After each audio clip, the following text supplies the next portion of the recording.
తిండి దండగా భూమికి భారం తప్పితే దమ్మిడి ఉపయోగం ఉందారా నీ వల్ల? ఏ జాబ్ కూడా తప్పిందా? కనీసం కూలి పైన చేసుకొని మీ నాన్నకి ఇంత కూలి పెట్టరా?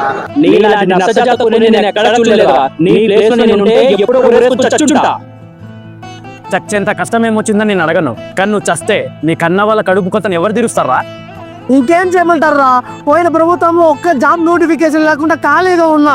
కూటమి ప్రభుత్వంలో 16,000 మంది టీచర్ల పోస్టులకు నోటిఫికేషన్ వస్తే వీడు సెలెక్ట్ అయ్యాడు.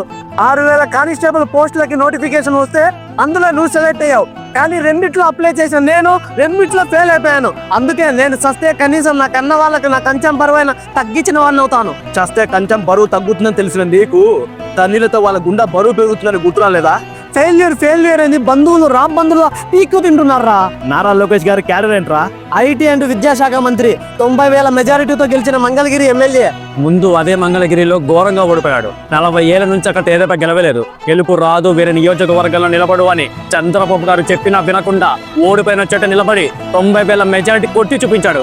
ముందు లోకేష్ గారిని ఎలా ఎగతాళి చేసేవారా? మాట్లాడడం కూడా రాదని ఎదేవో చేసేవాళ్ళు, నడవడం కూడా చేత కాదని బాడీ షేరింగ్ చేసేవాళ్ళు, తప్పు అని పేరు మీడియాతో రుద్దించేవాళ్ళు. ఇప్పుడు అదే లోకేష్ మాట్లాడితే టీసీఎస్, గూగుల్ లాంటి పెట్టుబడులు ఆంధ్రకు వస్తున్నాయి. ఇప్పుడు అదే లోకేష్ నడిస్తే ప్రత్యర్థుల గుండెల్లో రైళ్లు పరిగెడుతున్నాయి. ఇప్పుడు అదే లోకేష్ బాడీ షేమింగ్ చేసిన వాళ్ళ నోళ్ళ నుంచే ఫిట్నెస్ ఫ్రీక్ అని పొగడ్తలు వస్తున్నాయి. అప్పుడు ఆయన అవమానాలకి అవహేళనలకి ట్రోల్స్ కి లొంగిపోయి ఉంటే ఇప్పుడు ఈ స్థాయికి వచ్చేవారా?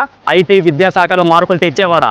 Life is a journey, it is not a destination. నేను ఒక గోల్ పెట్టుకున్నా, నేను ఇది సాధించాలి అని నేను గోల్ పెట్టుకుని ఆ గోల్ దగ్గర నేను పరిగెత్తాను. నన్ను అవమానించిన, నన్ను ట్రోల్ చేసినా నేను పట్టించుకోలే. సింగిల్ ఎజెండాతో నేను ఫోకస్ చేశాను. ఈ మధ్య నేను చూస్తున్నాను కొంతమంది పిల్లలు కొంచెం మార్కులు తక్కువ వచ్చినాయని, నేను ఒక ఎగ్జామ్లో ఫెయిల్ అయ్యారని ఆత్మహత్య చేసే పరిస్థితి వస్తున్నాను. That is not correct. జీవితంలో అనేక ఛాలెంజెస్ వస్తాయి. ఆ ఛాలెంజెస్ ఎదుర్కొనే శక్తి కూడా దేవుడు మనకి ఇస్తారు. ఆయనను స్ఫూర్తిగా తీసుకో. గెలవడానికి అవమానాలే బహుమానాలని తెలుసుకో.